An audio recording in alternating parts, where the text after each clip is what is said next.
La historia oral es una metodología y como tal, como metodología, tenemos que seguir pasos para poder decir que estamos trabajando con historia oral. Es una metodología por la cual podemos abordar, podemos investigar el pasado reciente, realizando entrevistas a personas que vivieron el proceso histórico que queremos analizar, o bien podemos trabajar con personas que no hayan vivido ese proceso histórico, pero que puedan contarnos cómo se transmitió ese proceso a lo largo de las generaciones. Como metodología surge, es muy antigua, digamos que no es un invento actual. Sí podemos decir que después de la Segunda Guerra Mundial se empieza a difundir, sobre todo en los países europeos y a partir de los países europeos, con los sobrevivientes de la guerra mundial, de la Segunda Guerra Mundial, del Holocausto, del genocidio armenio, de un montón de hechos y de procesos más que de hechos, que fueron conocidos a lo largo de la historia durante mucho tiempo por la voz oficial, digamos, por la voz institucional. A partir de la segunda mitad del siglo XX, hay, como dije antes, una difusión de la metodología, pero también esa difusión de la metodología hace que empiece a haber más campo teórico a difundirse el campo teórico sobre esa metodología. Hay que aclarar que el concepto historia oral es originario de los Estados Unidos,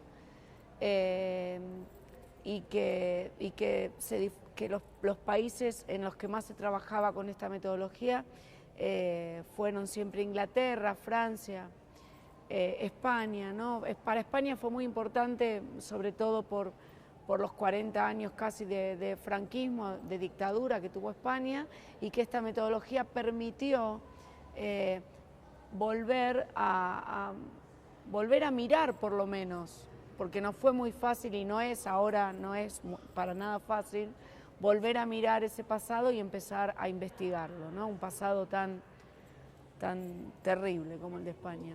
En Argentina tiene también su historia, tiene bastantes años de historia. La universidad, la UBA, digamos la Universidad de Buenos Aires, empieza a trabajar con la historia oral.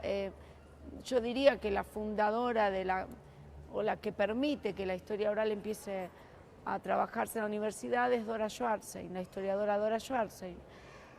Creo que fue un aporte muy significativo. Ella construye el programa de historia oral en filosofía y letras en la década de los 80. Lo que pasa que después, bueno, lamentablemente Dora fallece y bueno, en realidad Dora tiene, para mí las personas que están en los libros todavía, ¿no?, siguen existiendo, entonces tengo que hablar en presente.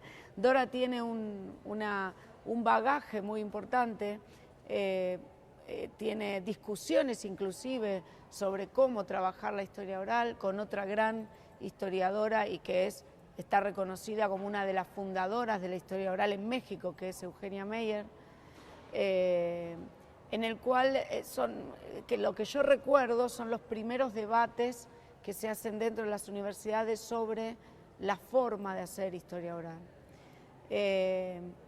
Pero siempre desde el lado académico y desde el lado un poquito puestos como por arriba, ¿no? Y haciendo la historia de las élites en un primer momento, la historia oral de las élites. Creo que en Argentina en los años 90 no es casual que en los años del neoliberalismo se haya difundido más la historia oral, porque hay una necesidad de parte de la gente de poder contar otra cosa y de poder, en épocas donde el pasado, por ejemplo en la Argentina, en la época del menemato, digamos, en la Argentina el pasado era dejado, ¿sí?, y era y era tapado por el olvido, con los juicios, con la anulación de los juicios, con las leyes de punto final, sobre todo, ¿sí? Para la gente fue fue como una traición, digamos, a su propia memoria dejar de existir, ¿sí? Ya no se hablaba de los desaparecidos, ya en nombre de la pacificación nacional había que olvidar lo que pasó. Entonces creo, y ahora lo estoy pensando mientras estoy hablando con ustedes, que esto influyó para que la historia oral se difunda. Y se difunda más allá de las universidades. En el tema educativo estoy segura que es una de las metodologías que más ayudan a los chicos, si lo hacemos con un trabajo sistemático, a que sea natural trabajar con fuentes. Y no solamente con fuentes orales. La historia oral no puede construirse sin fuentes escritas. Y aclaro esto, que creo que no lo dije, que la historia oral es la entrevista, es el documento oral, que yo construyo ese documento siguiendo una metodología propia. Si no hago esa metodología o no construyo ese documento investigando primero con las fuentes escritas, no estoy trabajando bien con la historia oral. Y esto lo aclaro porque hay todavía, en lugares donde se dicen que la historia oral está totalmente, en nuestro país también, aceptada por los circuitos académicos, que son las que más resistencia ponían al uso de esta metodología, todavía hay programas de historia oral en distintas universidades que en las mismas universidades los mismos profesores no aceptan trabajos que estén basados o en los que se utilicen fuentes orales. Entonces, creo que uno de los problemas que todavía tenemos que solucionar es ¿no? Entender que trabajar con las fuentes orales es imposible si no trabajamos con fuentes escritas. Todavía se reciben críticas a la historia oral diciendo que la historia oral no es rigurosa, cuando en realidad, y me hago cargo de lo que digo, en mi caso, creo que hay que ser rigurosos en la construcción de la fuente oral. Y esa rigurosidad incluye la utilización de otras fuentes. La diferencia fundamental es que nosotros construimos la fuente al hacer la entrevista. Las otras fuentes están y nosotros le preguntamos lo que queremos saber a esa fuente para nuestra investigación. Ahora, si después que hacemos las entrevistas, porque tampoco podemos hacer un trabajo de investigación solamente con una sola entrevista, hay libros, por ejemplo, que están por todos lados, donde es un libro de historia oral y lo único que uno hace es abrir el libro y mirar, ¿sí?, que hay una fuente oral transcripta. Y vos decís, pero ¿y esto qué es? ¿A mí qué me aporta? Si ni siquiera me explican cómo transcribieron. Ese es otro tema de la historia oral, que también es otra cosa que no se discute demasiado y que para mí hay que discutir. ¿La transcripción es la entrevista o es la interpretación? Si yo cuando estoy escuchando a la persona estoy mediando lo que yo escucho, ya le estoy poniendo una interpretación, le estoy agregando. ¿La transcripción no sería la segunda interpretación? ¿Y cómo hago la transcripción? O sea, de esas cosas no se habla, entonces no se habla demasiado, entonces vemos libros por todos lados donde, con tal de publicar, ¿sí?, ponemos una entrevista, la transcribimos y vamos y decimos, uy, estamos haciendo historia oral. Hay libros, por ejemplo, que tienen como título algo parecido así como Desde las profundidades de la historia oral. Y que siguen hablando de que le dan voz al que no la tienen. Digo, no es una contradicción hablar de que le damos voz al que no la tiene cuando no tenemos ese rol y no tenemos que tener ese rol, porque si no nos estamos poniendo, igual que antes, en un escalón más arriba de los otros y diciendo que si no estamos nosotros los entrevistadores o nosotros los historiadores, el otro no tiene voz.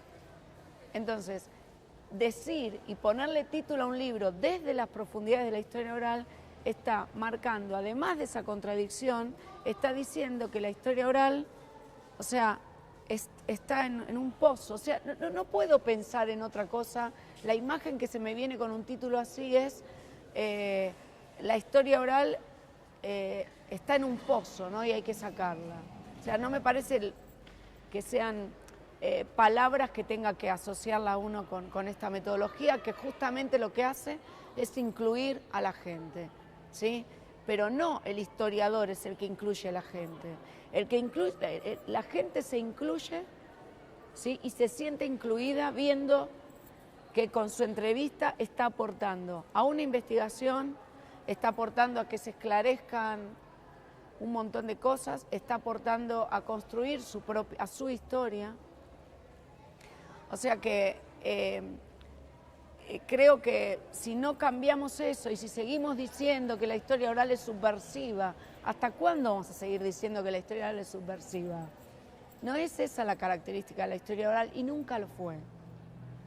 Lo que pasa es que hay una necesidad en algunos circuitos académicos de no perder, y no académicos, de no perder el poder y decir que estamos trabajando con una metodología que va a incluir a la gente y que le damos las herramientas para que esa gente pueda seguir sola, sin nosotros, reconociendo su historia, es perder el poder. Y si perdemos el poder, ¿no? Parece como que, no sé, que no vamos a poder hacer nada. Y creo que el poder se construye desde otro lugar. Y que la historia oral, en todo caso, lo que nosotros podemos hacer trabajando con la gente es ayudarlos a lo mejor a que construyan ellos el poder desde otro lugar, pero no poniéndonos en un escalón más arriba.